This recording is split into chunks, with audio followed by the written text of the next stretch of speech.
আসসালামু আলাইকুম। সংবাদে আপনাদের সবাইকে স্বাগত জানাচ্ছি। আমি ফিরোজ তোহা। শুরুতেই সংবাদ শিরোনাম জানিয়ে দেব এই মুহূর্তে হাতে পাওয়া সর্বশেষ গুরুত্বপূর্ণ আপডেট বাংলা সংবাদ। শুরুতেই থাকছে ছাত্র জনতার অভ্যুত্থানকে ব্যর্থ করার অপতৎপরতা চলছে। বিপ্লবী ওয়ার্কার্স পার্টির সাধারণ সম্পাদক সাইফুল হক বলেছেন, ছাত্র জনতার অভ্যুত্থানের বিজয়কে প্রশ্নবিদ্ধ এবং কালিমালিপ্ত করার বহুমাত্রিক অপতৎপরতা চলছে। এর বিরুদ্ধে ছাত্র জনতাকে সতর্ক থাকতে হবে। তিনি বলেন, নতুন এ সরকারকে ব্যর্থ করার বহুমুখী তৎপরতা চলছে। এসব অশুভ তৎপরতার বিরুদ্ধে দেশবাসীকে ঐক্যবদ্ধ ভূমিকা রাখতে হবে। এবারে জানাবো সেনাবাহিনীর গাড়িতে আগুন, অস্ত্র ছিনিয়ে মিছিল আওয়ামী লীগ নেতাকর্মীদের। প্রধানমন্ত্রীর পদ থেকে পদত্যাগ করে পালিয়ে যাওয়া আওয়ামী লীগ সভাপতি শেখ হাসিনাকে দেশে ফিরিয়ে আনতে গোপালগঞ্জে বিক্ষোভ করেছেন দলটির নেতাকর্মীরা। এ সময় সেনাবাহিনীর এক সদস্যের কাছ থেকে অস্ত্র ছিনিয়ে মিছিল করবার পাশাপাশি সেনাবাহিনীর একটি গাড়ি পুড়িয়ে দিয়েছে আওয়ামী লীগের নেতাকর্মীরা। জানাবো দুষ্কৃতকারীদের সেনাবাহিনীর হাতে তুলে দিন। বিএনপির সিনিয়র যুগ্ম মহাসচিব রুহুল কবির রিজভী দলের নেতাকর্মীদের প্রতি আহ্বান জানিয়ে বলেছেন, দুষ্কৃতকারীদের চিহ্নিত করে সেনাবাহিনীর কাছে তুলে দিন। আমাদের সতর্ক থাকতে হবে। অনেক দুষ্কৃতকারী বিএনপির নাম ভাঙিয়ে পাড়া মহল্লায় বাসাবাড়ি কলকারখানা ভাঙচুর করছে, নানা ধরনের অপতৎপরতা চালাচ্ছে। গণতন্ত্রের এই অর্জনকে নষ্ট করার জন্য নানা ধরনের অশুভ পায়তারা করছে। বিভিন্ন মসজিদ মন্দিরে হামলা চালানোর চেষ্টা করছে। এই অপতৎপরতাকারীদের চিহ্নিত করে সেনাবাহিনীর কাছে তুলে দিতে হবে। এদিকে পাচার হওয়া অর্থ ফিরিয়ে আনতে ব্যবস্থা নেওয়া হবে। অন্তর্বর্তী সরকারের অর্থ উপদেষ্টা ড সালেউদ্দিন আহমেদ বলেছেন, আমাদের অনেক যোগ্য লোক আছে। শিগগিরই বাংলাদেশ ব্যাংকের গভর্নর নিয়োগ করা হবে। পাচার হওয়া অর্থ ফিরিয়ে আনতে ব্যবস্থা নেওয়া হবে। এবারে থাকছে প্রধান বিচারপতি হিসেবে নিয়োগ পেলেন সৈয়দ রেফাত আহমেদ। বাংলাদেশের ২৫তম প্রধান বিচারপতি হিসেবে নিয়োগ পেয়েছেন হাইকোর্টের বিচার বিভাগের বিচারপতি সৈয়দ রেফাত আহমেদ। সংবিধানের ৯৫ অনুচ্ছেদ অনুযায়ী রাষ্ট্রপতি তাকে নিয়োগ দিয়েছেন। শনিবার রাতে তাকে এ পদে নিয়োগ দেন রাষ্ট্রপতি মোহাম্মদ শাহাবুদ্দিন চুপ্পু। এবং সর্বশেষ জানাবো আন্তর্জাতিক সংবাদ। রাশিয়াকে বিধ্বংসী ব্যালিস্টিক ক্ষেপণাস্ত্র দেবে ইরান। ইরানের তৈরি ফাতে 360 ব্যালিস্টিক ক্ষেপণাস্ত্র হাতে পেতে উদগ্রীব রুশ প্রেসিডেন্ট ভ্লাদিমির পুতিন। ইরানের এই বিধ্বংসী ক্ষেপণাস্ত্র ব্যবহারের জন্য রাশিয়ার কয়েক ডজন সামরিক সদস্য ইরানে প্রশিক্ষণ নিচ্ছেন। ইউক্রেন যুদ্ধে ব্যবহারের জন্য রাশিয়াকে শিগগিরই এসব ব্যালিস্টিক ক্ষেপণাস্ত্র সরবরাহ করতে যাচ্ছে ইরান। এতক্ষণ শিরোনাম শুনছিলেন, এবার বিস্তারিত। প্রিয় দর্শক, আপনি যদি এই চ্যানেলে নতুন হয়ে থাকেন, ভিডিওটি দেখতে দেখতে চ্যানেলটি সাবস্ক্রাইব করে আমাদের সঙ্গে থাকুন। আর এই ভিডিও সম্পর্কে আপনি আপনার মূল্যবান মতামতটি কমেন্ট বক্সে জানিয়ে দিন। আর হ্যাঁ প্রিয় দর্শক, জানিয়ে দিন ভিডিওটি কোথা থেকে দেখছেন। ছাত্র জনতার গণঅভ্যুত্থানকে ব্যর্থ করার অপতৎপরতা চলছে। বিপ্লবী ওয়ার্কার্স পার্টির সাধারণ সম্পাদক সাইফুল হক বলেছেন, ছাত্র জনতার গণঅভ্যুত্থানের বিজয়কে প্রশ্নবিদ্ধ এবং কালিমালিপ্ত করার বহুমাত্রিক অপতৎপরতা চলছে। এর বিরুদ্ধে ছাত্র জনতাকে সতর্ক থাকতে হবে। তিনি বলেন, নতুন এই সরকারকে ব্যর্থ করার বহুমুখী তৎপরতা চলছে।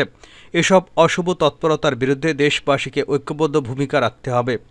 তিনি ছাত্র জনতার গণঅভ্যুত্থানের মধ্য দিয়ে গঠিত অন্তর্বর্তী সরকারকে স্বাগত জানান এবং আশাবাদ ব্যক্ত করে বলেন, এ সরকার গণজাগরণ গণঅভ্যুত্থানের আকাঙ্ক্ষা ধারণ করবে। শনিবার রাজধানীর সেগুন বাগিচায় বিপ্লবী ওয়ার্কার্স পার্টির কেন্দ্রীয় কার্যালয়ে পার্টির কেন্দ্রীয় কমিটির এক জরুরি সভায় সভাপতির বক্তব্যে এসব কথা বলেন তিনি। সাইফুল হক বলেন, গণঅভ্যুত্থানের সুযোগে দুর্বৃত্তরা যে নৈরাজ্য, লুটপাট এবং দখলদারিত্ব শুরু করেছে, অবিলম্বে তা রোধ করতে প্রয়োজনীয় প্রশাসনিক এবং রাজনৈতিক পদক্ষেপ গ্রহণ করতে হবে। সবার শুরুতে ছাত্র জনতার গণঅভ্যুত্থানে হাজারো শহীদের প্রতি গভীর শ্রদ্ধা এবং তাদের স্মৃতির প্রতি গভীর শ্রদ্ধা জ্ঞাপন করেন এবং শোক সন্তপ্ত পরিবারের সদস্যদের প্রতি সমবেদনা জানানো হয়। শহীদদের প্রতি সম্মান জানিয়ে 1 মিনিট নীরবতা পালন করেন। সেনাবাহিনীর গাড়িতে আগুন, অস্ত্র ছিনিয়ে মিছিল আওয়ামী লীগ নেতাকর্মীদের। প্রধানমন্ত্রীর পদ থেকে পদত্যাগ করে পালিয়ে যাওয়া আওয়ামী লীগ সভাপতি শেখ হাসিনাকে দেশে ফিরিয়ে আনতে গোপালগঞ্জে বিক্ষোভ করেছে দলটির নেতাকর্মীরা। এ সময় সেনাবাহিনীর এক সদস্যের কাছ থেকে অস্ত্র ছিনিয়ে মিছিল করার পাশাপাশি সেনাবাহিনীর একটি গাড়ি পুড়িয়ে দিয়েছে আওয়ামী লীগের নেতাকর্মীরা। শনিবার বিকেল 4টার দিকে গোপালগঞ্জ সদর উপজেলার গোপীনাথপুরের বাস স্ট্যান্ডে এ ঘটনা ঘটে। জানা যায়, আওয়ামী লীগ সভাপতি শেখ হাসিনাকে দেশে ফিরিয়ে আনতে বিশাল বিক্ষোভ মিছিল বের করে মহাসড়কে অবস্থান নেয় আওয়ামী লীগের নেতাকর্মীরা। এতে গোপালগঞ্জ সদর উপজেলার কাশিয়ানী উপজেলার বিভিন্ন ইউনিয়নের আওয়ামী লীগ এবং সহযোগী সংগঠনের নেতাকর্মী সহ হাজারো মানুষ অংশগ্রহণ করে। বিকাল ৩টার পর থেকে বিভিন্ন ইউনিয়নের নেতাকর্মীরা মিছিল নিয়ে গোপীনাথপুর শরীফপাড়ায় ঢাকা খুলনা মহাসড়কে একত্রিত হয়। পরে তারা মহাসড়ক অবরোধ করে বিক্ষোভ মিছিল করতে থাকে। এতে মহাসড়কে দুপাশের অনেক গাড়ি আটকা পড়ে যায়। খবর পেয়ে গোপালগঞ্জে কর্মরত সেনাবাহিনীর সদস্যরা সেখানে গেলে তাদের দেখে ভুয়া ভুয়া স্লোগান দেয় বিক্ষোভকারীরা। এক পর্যায়ে সেনাবাহিনীর সদস্যদের সঙ্গে বাগবিতণ্ডায় জড়িয়ে পড়েন তারা। বিক্ষোভকারীরা ক্ষিপ্ত হয়ে সেনা সদস্যদের মারপিট শুরু করে। পরিস্থিতি নিয়ন্ত্রণে আনতে সেনাবাহিনীর সদস্যরা ছড়াগুলি ছোড়ে। এরপর সংঘর্ষ হলে বিক্ষোভকারীদের মধ্যে এক শিশুসহ 2 জন এবং 5 সেনা সদস্য আহত হন। পরে সেনা সদস্যরা দৌড়ে পাশের বাড়ি গিয়ে আশ্রয় নেয়। এ সময় সেনাবাহিনীর একটি গাড়িতে আগুন জ্বালিয়ে দেয় বিক্ষোভকারীরা। দুষ্কৃতকারীদের সেনাবাহিনীর কাছে তুলে দিন রিজভী।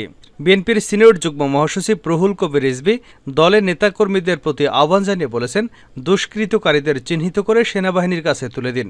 আমাদের সতর্ক থাকতে হবে। অনেক দুষ্কৃতকারী বিএনপির নাম ভাঙিয়ে পাড়া মহল্লায় বাসাবাড়ি কলকারখানা ভাঙচুর করছে, নানা ধরনের অপতৎপরতা চালাচ্ছে, গণতন্ত্রের অর্জনকে বিনষ্ট করার জন্য নানা তৎপরতা চালাচ্ছে, বিভিন্ন মসজিদ মন্দিরে হামলা চালানোর চেষ্টা করছে তারা। এই অপতৎপরতাকারীদের চিহ্নিত করে সেনাবাহিনীর কাছে তুলে দিতে হবে। শনিবার বিকেলে নয়াপল্টনে বিএনপির কেন্দ্রীয় কার্যালয়ের সামনে প্রধান বিচারপতি সহ দলীয় বিচারপতিদের অপসারণের দাবিতে বিক্ষোভ সমাবেশে তিনি এসব কথা বলেন। রিজভী বলেন, আমাদের আরও কিছু কাজ রয়েছে। বাংলাদেশকে একটি সুষ্ঠু রাষ্ট্র হিসেবে গড়ে তোলার যে দায়িত্ব সেটা আমাদের করতে হবে। কিন্তু ষড়যন্ত্রকারীরা, চক্রান্তকারীরা থেমে নেই। যারা বাকশাল কায়েমকারী গোটা জাতির গলায় ফাঁসির দড়ি পরিয়েছিল তারা আজ পালিয়ে গেছে। এখন এদেশে গণতন্ত্র প্রতিষ্ঠা করতে হলে আমাদের আরও কিছু কাজ করতে হবে। রিজভী বলেন যে গণতন্ত্রের জন্য আমরা লড়াই, মুক্ত কণ্ঠে কথা বলার জন্য আমাদের লড়াই, আত্মত্যাগ, সেই আত্মত্যাগ আমাদের সার্থক হবে সুন্দর বাংলাদেশ গড়ে তোলার মধ্য দিয়ে। পাচার হওয়া অর্থ ফিরিয়ে আনতে ব্যবস্থা নেওয়া হবে অর্থ উপদেষ্টা। অন্তর্বর্তী সরকারের অর্থ উপদেষ্টা ডক্টর সালেউদ্দিন আহমেদ বলেছেন, আমাদের অনেক যোগ্য লোক আছে, শিগগিরই বাংলাদেশ ব্যাংকের গভর্নর নিয়োগ করা হবে। পাচার হওয়া অর্থ ফিরিয়ে আনতে ব্যবস্থা নেওয়া হবে। শনিবার সচিবালয়ে সভার অন্তর্বর্তী সরকারের অর্থ উপদেষ্টা ডক্টর সালেউদ্দিন আহমেদ এসব কথা বলেন। তিনি বলেন, আমরা মানুষের আয় এবং ব্যয়ের ভারসাম্য রক্ষা করে বৈষম্য দূর করার উদ্যোগ নেব। ব্যাংক এবং আর্থিক প্রতিষ্ঠান সংস্কারের উদ্যোগ নেওয়া হবে। প্রধান বিচারপতি হিসেবে নিয়োগ পেলেন সৈয়দ রেফাত আহমেদ। বাংলাদেশের 25তম প্রধান বিচারপতি হিসেবে নিয়োগ পেয়েছেন হাইকোর্ট বিভাগের বিচারপতি সৈয়দ রেফাত আহমেদ। সংবিধানের 95 অনুচ্ছেদ অনুযায়ী রাষ্ট্রপতি তাকে নিয়োগ দিয়েছেন। শনিবার রাতে তাকে এই পদে নিয়োগ দেন রাষ্ট্রপতি মোহাম্মদ শাহাবুদ্দিন। এদিকে ভারপ্রাপ্ত প্রধান বিচারপতি হিসেবে মোহাম্মদ আশরাফুল ইসলামকে নিয়োগের বিষয়টি জানিয়েছিল আইন মন্ত্রণালয়। এটা নিয়ে আপত্তি জানান বৈষম্য বিরোধী ছাত্র আন্দোলনের সমন্বয়করা। এমনকি মোহাম্মদ আশফাকুল ইসলামের নিয়োগ প্রত্যাখ্যান করে পুনরায় আন্দোলনের ঘোষণা দিয়েছিল তারা। একই সাথে সৈয়দ রেফাত আহমেদকে প্রধান বিচারপতি নিয়োগ করার দাবি জানান তারা। তাদের প্রতিবাদের মুখে আইন মন্ত্রণালয় থেকে দাবি করা হয়, এখনও প্রধান বিচারপতি নিয়োগ দেওয়া হয়নি। রাত 9টার দিকে সৈয়দ রেফাত আহমেদকে প্রধান বিচারপতি হিসেবে নিয়োগের বিষয়টি গণমাধ্যমকে জানান আইন মন্ত্রণালয়।